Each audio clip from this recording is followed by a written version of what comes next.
Even at night, the search for the missing continued in eastern Afghanistan. It's a race against time before the rescue operation turns into recovery of the dead. They're using bare hands and shovels to free those buried under the rubble in the remote villages of Host and Paktika provinces.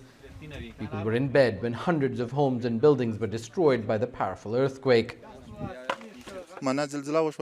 I was sleeping and I felt a strong tremor. The roof fell on us. I hardly got out of the house, and when I looked back, I saw my wife and daughter under the rubble. In the next room, my nephew, his wife and his daughter, they died. I lost everything in the blink of an eye. As the scale of the devastation becomes clearer, Afghanistan's current leaders are realizing the challenges in providing relief and shelter for the displaced. Roads were already in disrepair, and now they're blocked or destroyed by ensuing landslides after the quake. Afghanistan, with its various agencies and ministries, launched a joint operation to assist the injured and dispatched specialized teams by helicopter to provide medical assistance.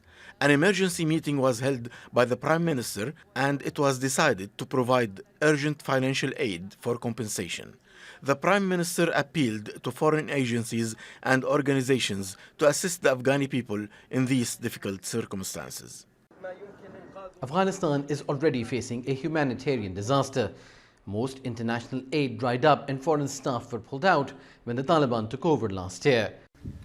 The government, which calls itself the Islamic Emirate, accuses world powers of callous behavior for freezing assets and stopping aid for millions of Afghans. As UN, we do not have, our teams do not have a specific equipment to take people from under the rubble. This has to rely mostly on the efforts of the de facto authorities. At least $15 million will be required immediately. International and regional help will be crucial, as it will likely take months and years to recover from the devastation.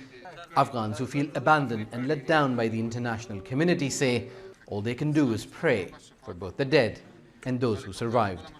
Osama bin Javaid, Jazeera.